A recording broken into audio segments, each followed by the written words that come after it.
Hello learners, today we will learn about prepositions. आज का हमारा टॉपिक है प्रीपोजिशंस। आज हम प्रीपोजिशंस के बारे में सीखेंगे। सबसे पहले आपको मतलब पता होना चाहिए प्रीपोजिशन का। प्रीपोजिशन का मतलब होता है प्री प्लस पोजिशन। ये दो शब्दों से मिलकर बनता है और बिफोर नाउन और प्रोनाउन के बीच में रिलेशन को बताता है। सबसे पहले हमारा एग्जाम्पल है ऑन। तो हम यहाँ पर देखिए, the book is on the table. तो यहाँ पर जो ऑन प्रीपोजिशन का यूज किया गया है वो बुक और टेबल के बीच में रिलेशन को बताने के लिए किया गया है कि जो बुक है वो किस पर है, टेबल के ऊपर है। अब आप ये देखेंगे कि जो टेबल है उसकी सरफेस ये है और यहाँ पर अगर बुक पड़ी है तो वो उसको टच कर रही है। तो ऑन प्रीपोजिशन का यूज किसी भी सरफेस को टच करते समय उस पोजीशन को बताने के लिए होता है। The book is on the table, the pen is on the table. तो यहाँ पर देखिए, अगर टेबल के ऊपर बुक उसके सरफेस को टच कर रही है तो यहाँ पर हम ऑन प्रीपोजिशन का यूज करेंगे। और यहाँ पर बुक और टेबल का रिलेशन बता रहा है ऑन, तो ये एक प्रीपोजिशन है। आगे हम पढ़ेंगे इन के बारे में। इन एग्जाम्पल को देखिए, we shall sit in the room.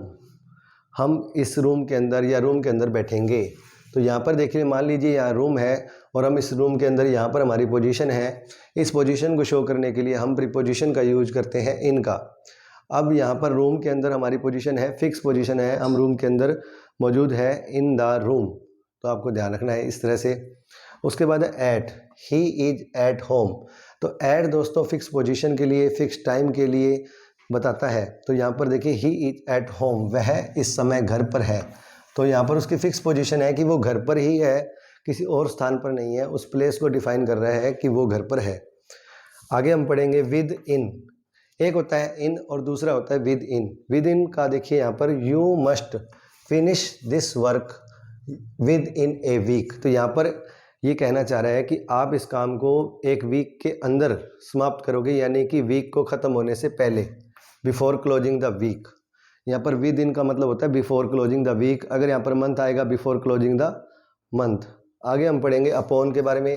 He jumped upon the table. देखिए यहाँ पर ऑन और अपॉन में क्या डिफरेंस होता है कि बुक जो है वो टेबल के ऊपर फिक्स पड़ी है, कोई मूवमेंट नहीं कर रही। लेकिन अगर कोई अपॉन आएगा तो यहाँ पर क्या होगी, एक मोशन होगा, एक मूवमेंट होगी। जैसे कैट जंप करेगी या कोई इंसान जंप करेगा टेबल पे तो मोशन होगा। इसके बाद हम पढ़ेंगे बाय। बाय एक एजेंट के रूप में काम करता है कि the letter was written by Ram. जो लेटर है वो किसने लिखा है, राम ने।